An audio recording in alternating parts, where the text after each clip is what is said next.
Okay. Good morning. Let us continue our discussion. Especially in this class, as I said, let us try to understand what classifiers does, both algebraically and geometrically. And we will take the example of linear classifier for this discussion.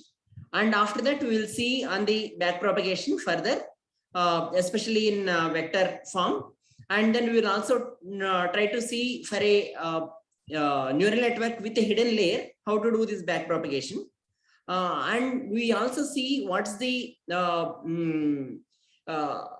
bottleneck in doing this kind of backpropagation for deeper neural networks. And even if we do, what are the limitations that we need to address? Okay, and then we will also understand the procedure of computational graphs to perform this backpropagation much more simply. So whatever we are doing with the dimensions and with the vector matrix derivative operations, so those we can very simply do, or we can streamline with very some of the basic local gradients or some of the identities to perform in even a bigger or deeper network through computational graphs. So we will see that subsequently. So let me share the screen now. So you are able to see, I think, right? You're able to see the slides? Yes. Yes. Okay. So let's try to understand what these classifiers does. See, as we have seen in the last class, a linear classifier is the one which will take the input features and then tries to map it to the output class labels, okay, or output probabilities. So in doing so, what essentially it does, that we will try to see, especially when we train with large number of samples. And when it gets trained, what it learns, that's what is the understanding that we would like to get. And we will also try to see what it learns in terms of some visualization. Okay. So as you know, the purpose of classification task is to provide a class label to a given image.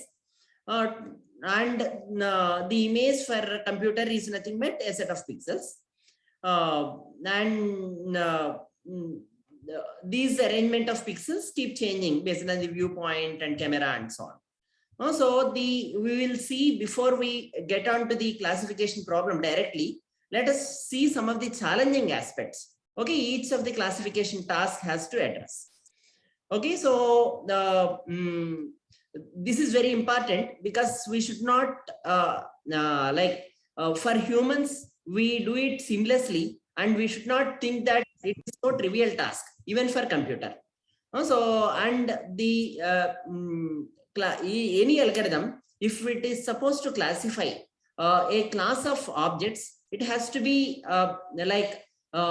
it has to understand several things. One such thing is what we have just discussed about view variation. Because seeing a cat from different views, or even seeing a person or any object in different views is completely different. So the computer doesn't say, if we show only one view to the computer, it may not be able to understand, or it may not be able to map to that particular class.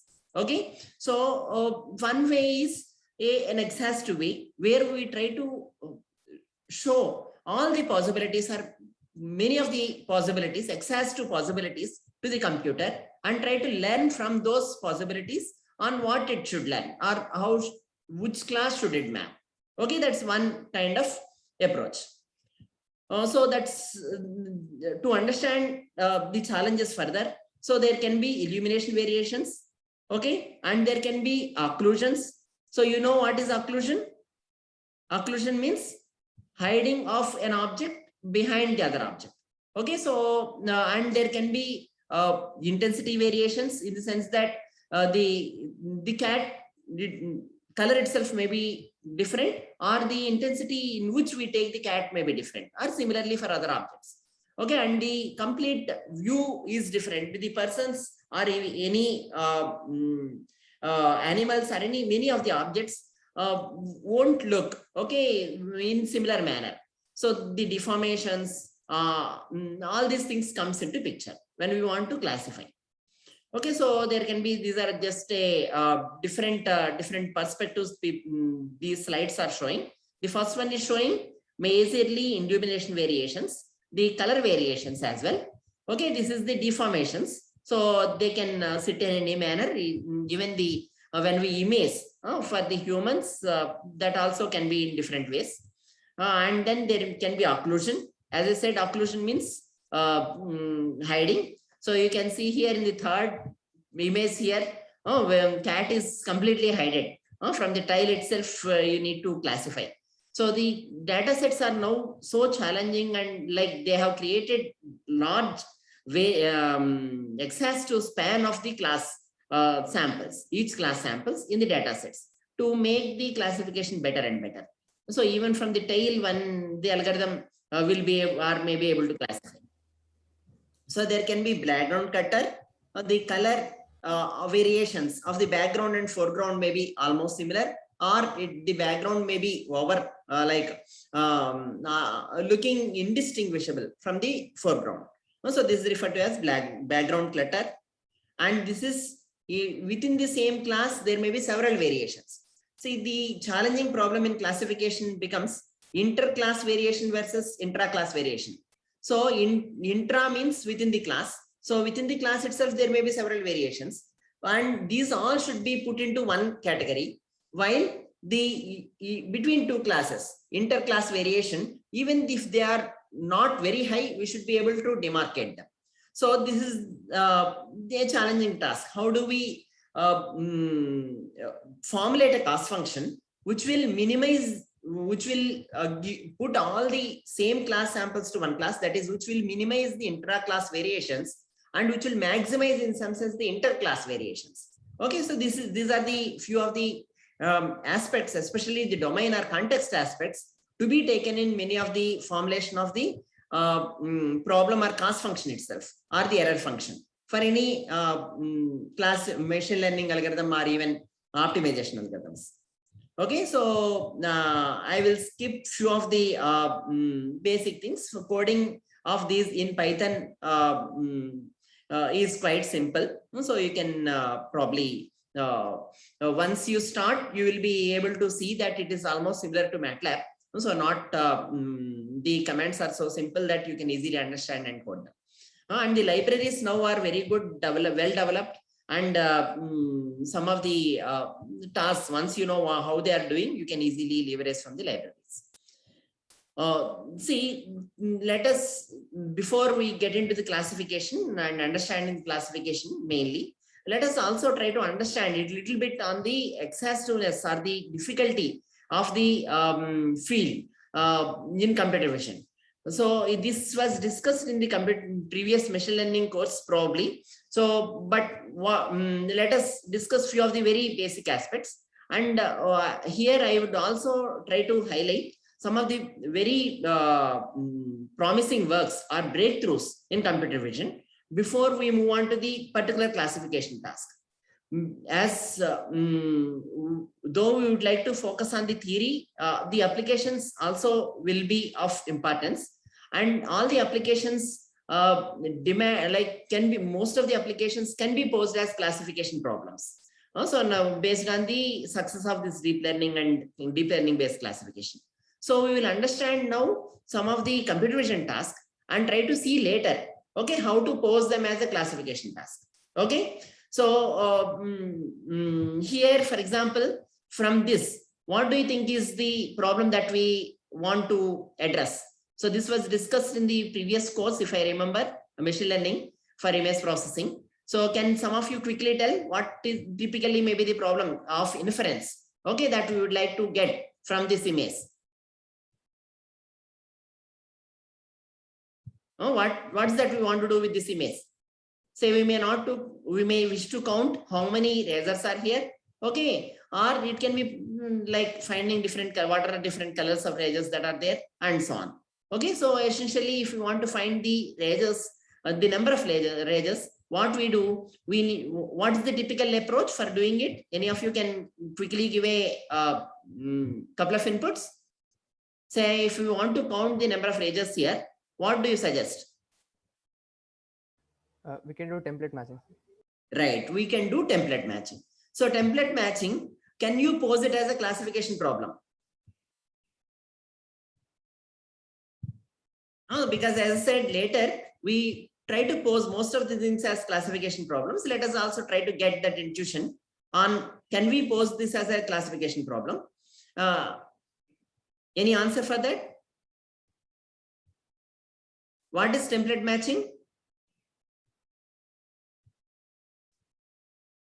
So we have a picture of a razor, and then Right. we convolve the template, cross correlation we perform across the input. Right. So, but what do you think are the challenges in doing so?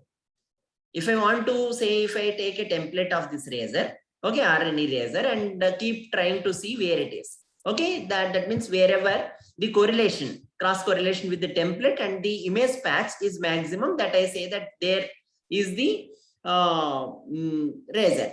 Okay, so then I will increase the count whenever I find a new razor. Right. So now in that, what are the challenges? I would suggest you to quickly name any of the students to quickly name couple of challenges, because unless we understand these things, when we develop real algorithms, so we will not be able to address, or we will not be able to really understand the development of algorithm. Yeah. In the profit image, there is a change in color of the razors. Correct. There is occlusion. Right. What else? There may be intensity variations and scale variations.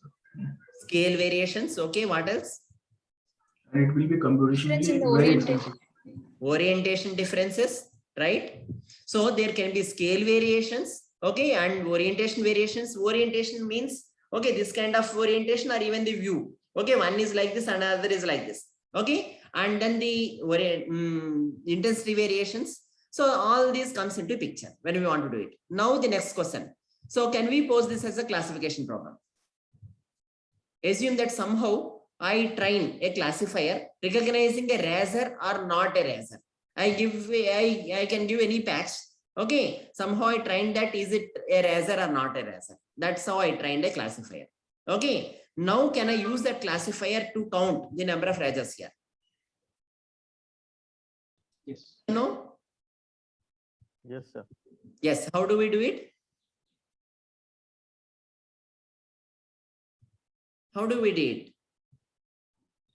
If I can do instance segmentation kind of thing, No, then don't. put it, Yeah, let us not go to the direct terms, instance segmentation and so on, because we have not fully discussed them. So what I would suggest is, we have only classifier in our hand. Okay, and this is image is given.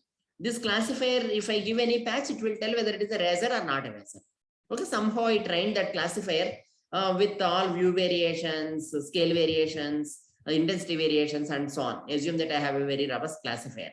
Now I want to count the number of razors here. What should I do? What replaces? In the previous discussion, we had template matching, okay, for doing the counting the number of razors.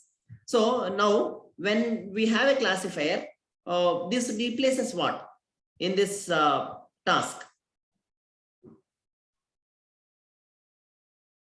We will extract some feature first, sir. What is that? Like edges, corners. Not able to hear properly.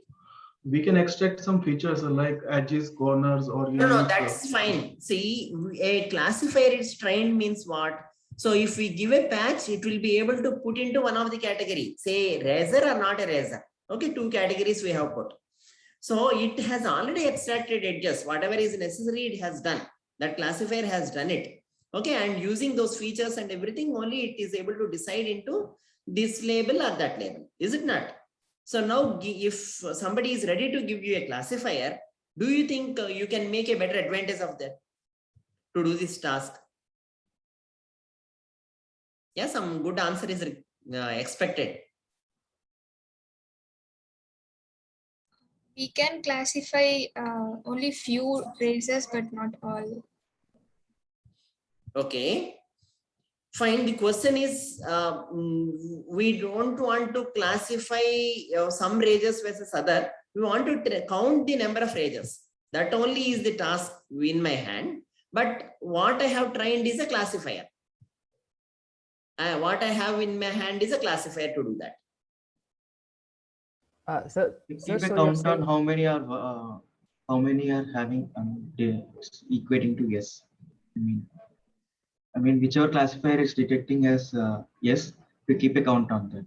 Right. And where do you apply classifier then? How do you use classifier? What is the inputs to the classifier? What are the inputs to the classifier? Segments of this image and This whole image I can't give, right? So if I give this whole image, whether it says razor or not a razor. patches, image patches. Yeah, so exactly the template matching is being replaced by classifier. That's all, nothing else, right? So you take each patch like you were giving previously for cross correlation and trying to see whether it is a razor or not. Instead of that, you just give it to the classifier, because classifier, what is the difference between template matching and a classifier? What is a template matching and a classifier? Oh, any quick answer? Both find whether object is present or not. That's fine. That's similarity. But what is the difference between a classifier? Say I take a patch here. Okay, I give it to template matching. Okay, and I give it to classifier on the other side. What is the difference between them? Template matching is binary output, yes or no, and classify can be more than 2. That's fine, but I am applying classifier here also for only binary output. Yes or no? So only Yes, sir. specific template will be found using template matching. Okay. In classifier, like we can find the object if it is in different orientation or if it is partially visible. You mean to say that the template matching based on the template, if it matches only with that template or not, it will tell. But classifier can tell irrespective of its orientation, and it can be trained to tell in different ways. That's what is your answer? Yes, sir. Yes. So that's one of the key difference. Template matching is an instance matching. Okay, there is no learning there. Is it not? What are we learning? Each time, if you want to see for different scale variations, you need to have templates of all variations with you. If you need to have all different colors, templates of different colors, you need to take different color templates or edges, each of them. So template matching is supposed to be having true representation. Okay, it has to exhaustively cover the representations, and you perform template matching many times to tell whether it is an object or not. Whereas a classifier is a learning algorithm. Okay, it already has an learning algorithm in it. Okay, and then it has the information of all variations learned already, and it then gives the similarity. Okay, or dissimilarity. Is this clear? So this is the say the first work for identifying this kind of templates was effectively done by some. It needs feature extraction, as somebody has told, and this also needs identifying the key points, because see, if I want to find out where the razors are, I can't take each and every patch and then try to compare. We get an exhaustive set of patches. So I need to see where I should concentrate and around which I have to take patches. So identifying key points or the regions of interest is very important. So the first work, one of the very prominent work in this direction is by David Lowy on scale invariant feature transform. So what he has given is a good set of features with which I can compare irrespective of intensity variations. Okay, especially when we want to find features, we need features which are, like we said, several variations, right?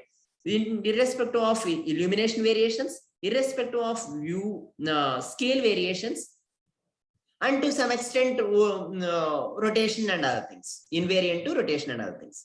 So such features were given by a like histogram of orientation gradients, which we discussed before, or through scale invariant feature transform features as well. In scale invariant feature transform, in fact, he has used the method gives the regions where we should look for, that is key points, and around that the features taken are mostly similar to HOG, histogram of orientation gradients. With that, the computer vision methods used to do. That's one of the very well-known method. So even for identifying corners, as I said, the scale invariant feature transform will, corners are few of the prominent key points, okay, which can be easily distinguished from the neighborhood, which we discussed. So identifying different, an object in different views and different scales was effectively done by this key point based matching. Okay, and then it's not complete template matching, it is matching at around the key points, because we can more focusedly tell the information here around this key point and around this key point are not same or not. Okay, that is easy to tell than the whole image being same or not, because there can be, as you can see, there can be different variations in the realistic objects when they occur, right? So, and then there were few other methods which were prominent. So in object detection and also for template matching, that is classification, this scale invariant feature transform has played a good role. But in segmentation, there were several methods that are developed. Okay, so simple methods are using the only intensity variations. Okay, so you can see that this region roughly has a similar intensities. So this region has similar intensities, this is similar intensities, this and this are slightly different intensities. So you can have, if you see the histogram, there will be several peaks in the histogram. Okay, each of the each of the small cluster in histogram, if you see, you can separate them by thresholds. Okay, so that kind of histogram based approach one can do, or through some of the region growing methods, okay, were applied. And later some of the graph based methods like graph cuts and so on were applied. So where the graph assimilates the similar things to into same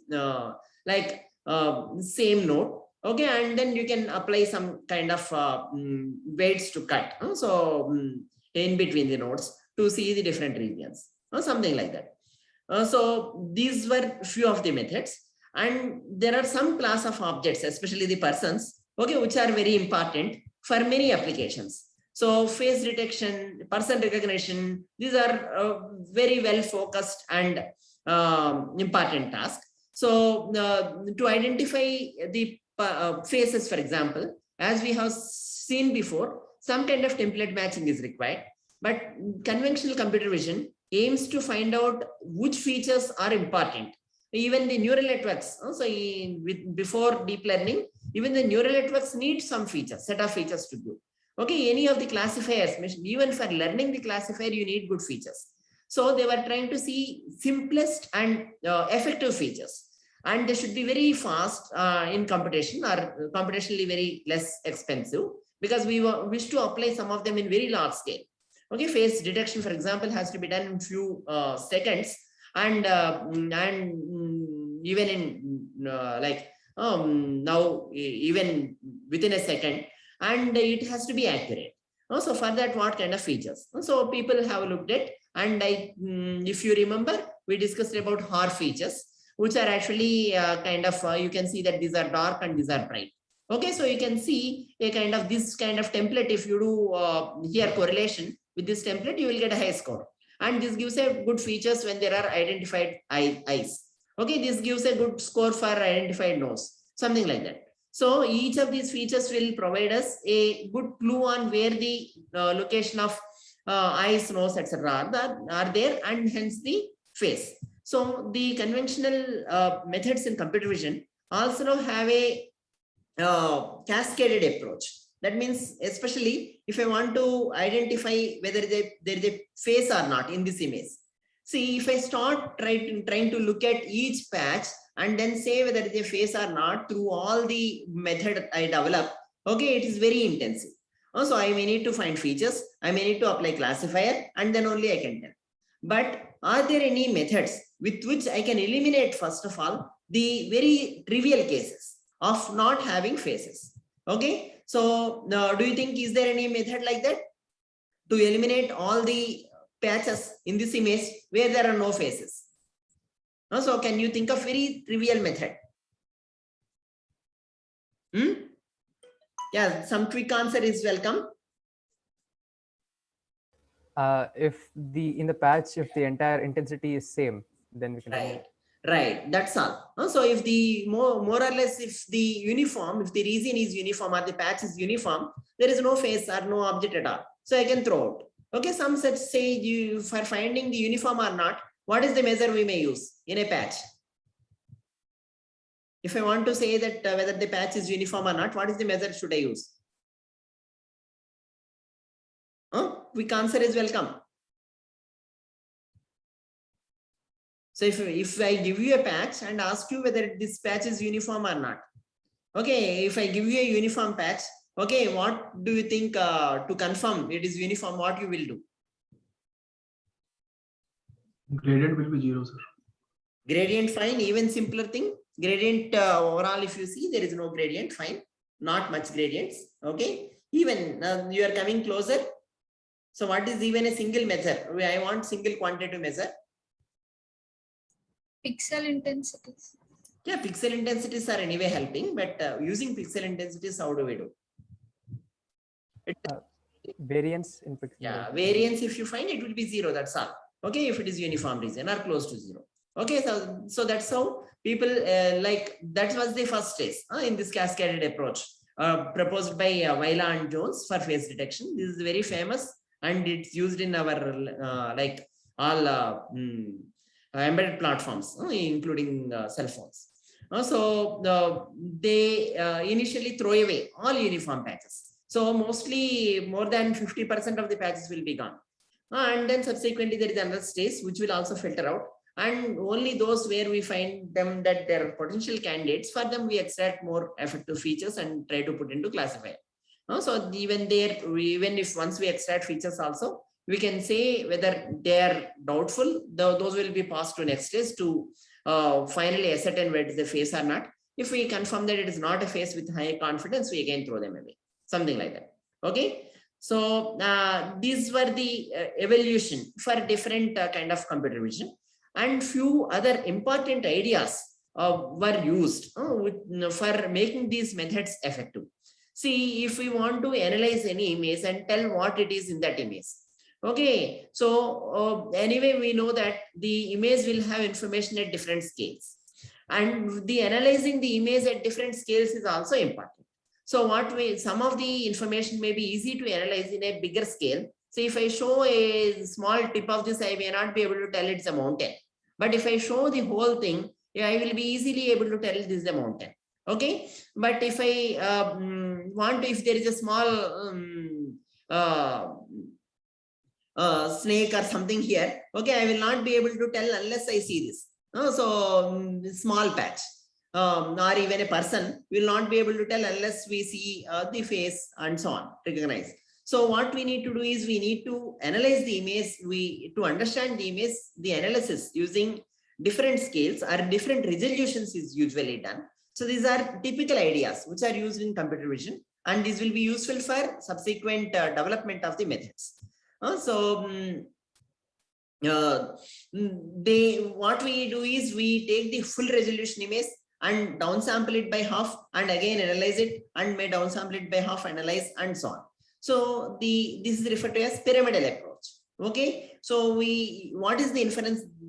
The inference that we make, in fact, the inference that we make at the coarser level, when the image is very small, okay, and when you downsample and so on, will be useful to make a better inference at a finer level. Okay, and if you this inference is useful even to make a better inference in the even finer level. Okay, that's referred to as coarse to fine approach or pyramidal approach. Of course, multi-resolution analysis of images is also widely used in understanding the details in the images. A few other problems around are the breakthroughs in computer vision is, as we discussed, the histogram of orientation gradients. It gives essentially the best features or the good features which are invariant to illumination variations and many other view variations and so on. But what kind of features does this give? HOG, histogram of orientation gradients.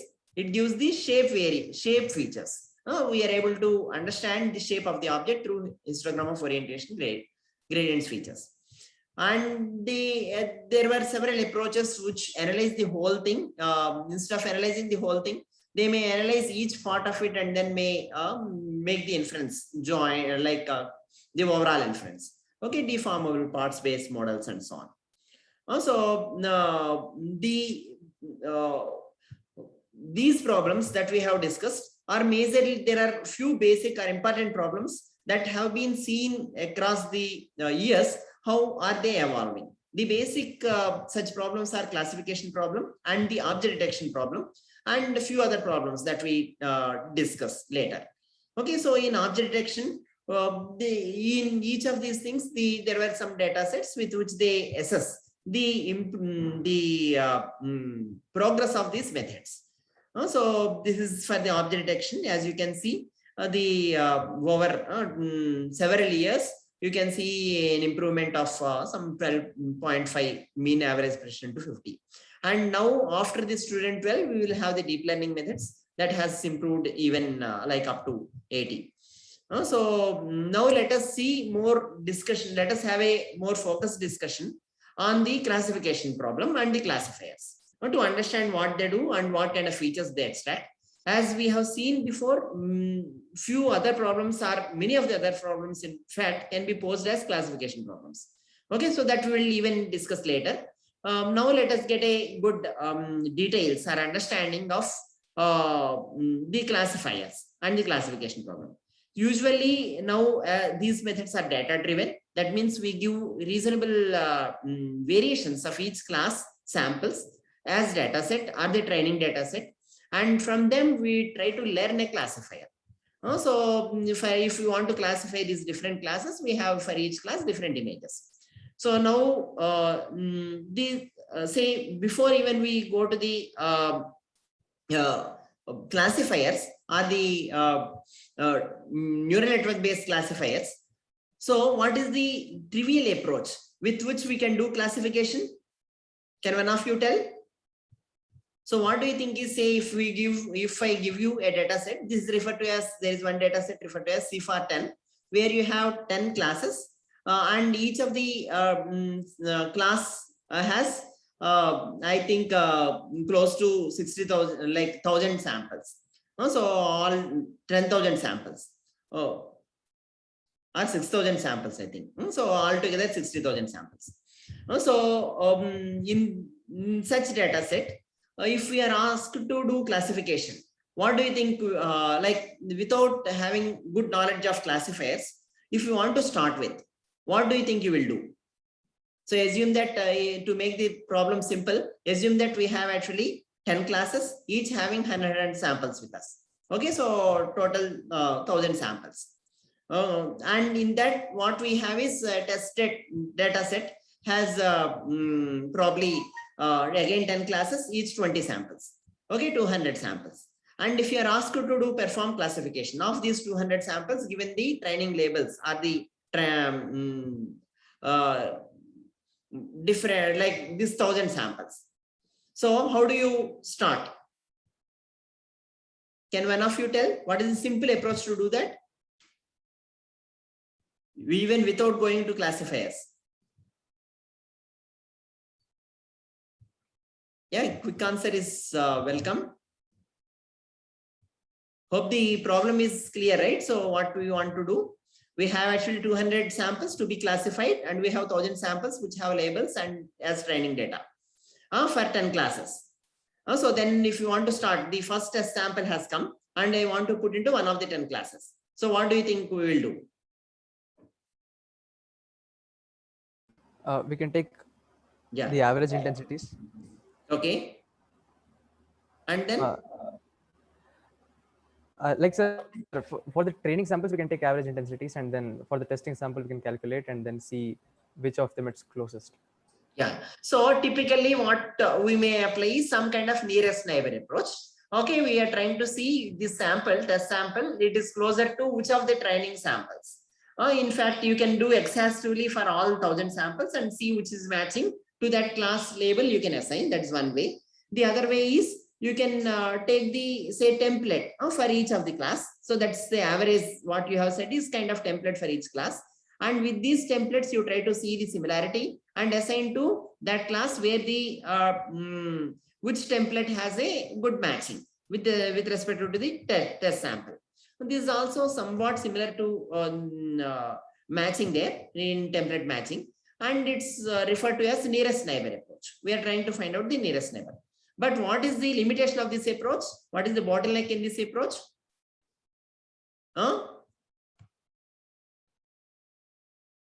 What's the issue with this approach? I have 200 test samples, and if I apply this approach for each test sample, should I do it again and again or not? So do I have is the task simplified if I have more training samples, and if I already if I am given a freedom to develop a method first and then use testing quite fast? We do not have. For each of the test sample, we need to compare with all the training samples and then decide. Okay, so there is no learning as such happening in that. Okay, so as I discussed, this CFAR 10 data set has 10 classes and then 60,000 samples, and these are the class labels. So if we apply some kind of nearest neighbor approach, it may be able to find out. So nearest neighbor approach can be applied either on the image space or in the feature space. So what do you mean mean-based feature space? For each template image, I may find the features. Similarly, for all the training samples, I may find the features and then keep it with me. Instead of finding the distance with respect to the direct pixels or in images, intensity profiles of the images, I can find out the nearest neighbor in the feature space, right? So that you should be clear on. So now the file finding nearest neighbor, you may need to find out which is some distance measure or similarity measure you can have. So similarity measures can be either a say Euclidean distance, or it can be a Manhattan distance or L1 distance, L1 norm, L2 norm, and so on, which we introduced before and were using as cost functions. So essentially what it is doing is visually. So this is trying to find the in 2D, it is trying to find out the matrix difference and give here. Okay. So and overall what we see is the template and to which class it belongs to, or to this closest sample. With respect to the closest sample, the error is minimum, right? So that's what we do. Also, I will skip a few of these things here, and you can also apply instead of one nearest neighbor, you can also apply 3 nearest neighbors, 5 nearest neighbors, and so on. I hope we have discussed these in the MLIP class. So when we find out with the 3 nearest neighbors, what we do is we find out the each of the test sample will be compared with all 2000 samples or 1000 samples, and 3 nearest neighbors will be picked up. So among these 3, if 2 belongs to a particular class, then that class label is assigned. That means among the 3, if I sort, the first nearest neighbor may belongs to second class. Okay, third and fourth second and third nearest neighbors may belongs to fourth class. Then I may assign the class label of 4 rather than on the second. Okay, that's how the 3 nearest neighbor classifier works. Similarly, the 5 nearest neighbor classifier and other nearest neighbor classifiers also work. They see the high frequency among the nearest neighbors. To that class, we will assign the class label. Hope this is clear. Even though we will not be extensively doing in this deep learning course with the either nearest neighbor classifier or few other things that we were discussing, like feature extraction more specifically, but these are all important in development of the algorithms. So unless we have this background knowledge, we can only use the deep learning methods, but will not be able to develop better methods. So these are important to understand and also develop better methods. Okay, so let's move on now to the classifiers. So here there is a discussion on what is the limitations of so what kind of distance measure should we use? So if we use say this Euclidean distance, so non-similar looking objects may have same equal Euclidean distance. Okay, with this original, this all will have same Euclidean distance. Okay, so even though there are different variations of the object and they are not exactly looking similar. And the finding Euclidean distance with respect to the dimension also increases. So there is a limitation on applying nearest neighbor classifier. Okay. So, and as I discussed before, the classification now is mainly done through learning, and this learning needs large data sets. And there is a good data set by name ImageNet that is acquired and used for training the especially the classification task. And this is the one of the breakthrough for development of deep learning and very effective models for classification. It has 1,000 classes and then 1.5 million objects which can be classified to either of these classes. So it's two like it has many variations of the same object as well. This we have discussed before. So through the evaluation of deep learning methods, there has been a substantial improvement in the accuracies, and the number of layers and the design of the deep learning networks have been evolved. Okay, so now let us discuss a little bit let us discuss a little more on the classifier, what it is doing. See, if we are giving an image, 32 cross 32 cross 3, this is the image dimension in CIFAR 10. So if we are giving a image of this 2A classifier, linear classifier means only we have input neurons and then the output neurons, and they are related by W. Okay, so whichever we have discussed in the previous class. So to that, if we give, so it maps the input image to 10 labels. Okay, so now what we want to do is, what is that it is doing? Okay, so in matrix form, you can write it as, so f of x. So the input parameters are the x and the weights, and the output parameter is f of this or y. Okay, that's the labels. See, I may not necessarily map these two labels. I can also consider scores to separate into different classes or 10 classes. See, for example, if I have 10 classes, I may say that whichever score is higher, okay, to that class I will put. So this W is trained such that, okay, the if I give a class 1 image, the score for the class 1 output neuron will be higher. Okay, if I give the class 2 image, the score for second neuron will be higher, and so on. Okay, so I can train like that this W, and then we will be able to decide the class labels based on the scores as well. I hope this is clear. Is this clear? What are you able to see the similarity between what is shown here and as well as what we have discussed in the last class? Yeah, if this is clear, okay. So can you tell why the dimension of W is 10 cross 3072? A quick answer is welcome. So just to picturize what's happening here. So each pixel can contribute to the output. So every row has that information. That's true. I agree. Every row has information. But why does 3072 has come here? So X also they are showing it as 3072 cross 1. They have converted the entire image into a single vector. Right. And the reason is we are using now a feed forward kind of neural network. Okay. So we have actually one-dimensional arrangement of neurons. So we are bringing this also into one dimension and then giving it to the network. Okay. So, and these are all the, so what are the learning parameters here in this classifier or in this network of neurons? What are the learning parameters? W and B. Yeah, W and B. See, if we learn it, say initially if we put into, if I give a image, it may not be able to classify into class 1, class 2, class 3 properly. But if I train it, then it will be able to classify into respective classes correctly. So what do you think is happening in this classification? See, it's essentially this is what is happening. See, if this image is, assume that for simplicity, okay, assume that we have only 4 pixels. Okay, not those many pixels. Okay, 3072. And we assume that we give this image to a matrix W. So in that case, what is the dimension of W now? So if it is 4 cross 1, dimension of W will be, say if I want to put into how many categories, assume that 3 categories.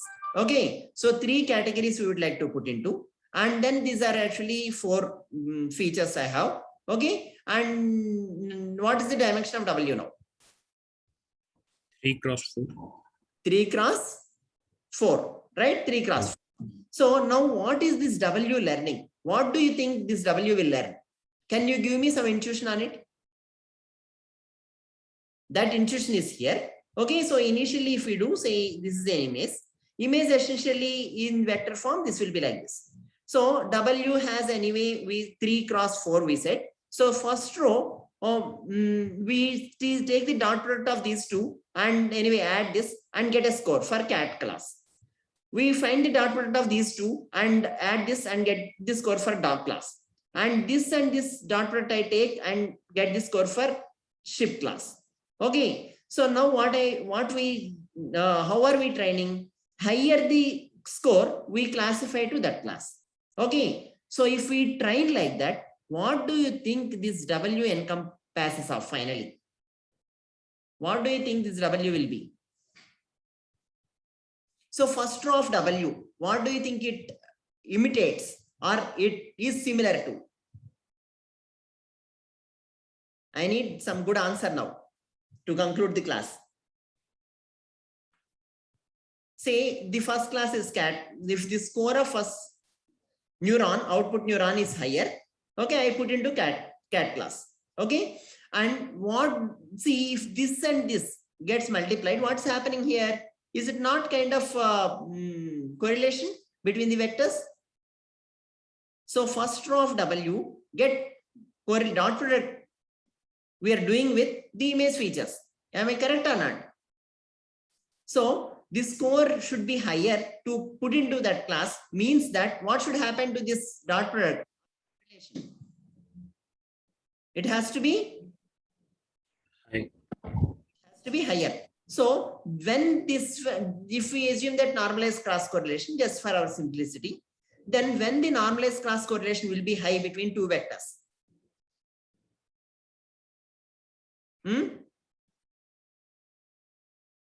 When the normalized cross correlation will be high between two vectors? So you should tell quickly. We need to conclude the class now, right? Say if A and B are two vectors, if I say that the maximum normalized cross correlation I got, A dot B by norm A, norm B, okay, for A and B, what does it mean? If A and B are close to, I say that it's maximum, that's 1. Then I even give the value. Normalized cross correlation is 1. So what does it mean? A should be equal to B. They are equal, right? So let's see, after training, if class 1 sample is given, this correlation of class 1 sample with this will be higher. Has to be higher to say that to have a higher score. If class 3 sample is given, correlation with this to this sample will be higher, right? Samples we are changing. So what is this finally, this W lens? Now can some of you tell? What do you think this W lens now? If I train like that. Features of each class. Features of each class, even more importantly. So the first row essentially lens the features of first class samples, all first class samples. In fact, if I give direct pixel features, it should look almost similar to an average image of the first class or a template image for the first class, right? And the second row of W should look as template image for the second class and so on. So essentially this matrix W learns the features that are similar to different classes and gives the scores accordingly, okay, to classify. Okay, that's what happens in classification. Okay, so this is essentially see each of the row of W can also be shown in 2D, right? So when you show in 2D, they want this and this looks same. If this sample is from first class, this and this looks same if it is from the third class. That's what essentially happens. I hope you got the understanding of this algebraic viewpoint of classifier. So essentially what it does, if you see now, as the image, this is all plain class.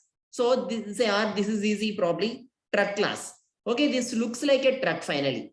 Because these features that are learned, what we have shown here is what learned W. This row of W put in 2D is shown here. Okay, So the resolution is not that good. This is car class. Okay, here you can see that the features of cars that are learned. So essentially what the W is learning is the overall information of that class samples it is trying to learn and get ready with a template, very good template for matching and finally telling whether it is that class or the other class. Is this clear or not? If there are any questions, you can ask. Otherwise, we will stop the class here.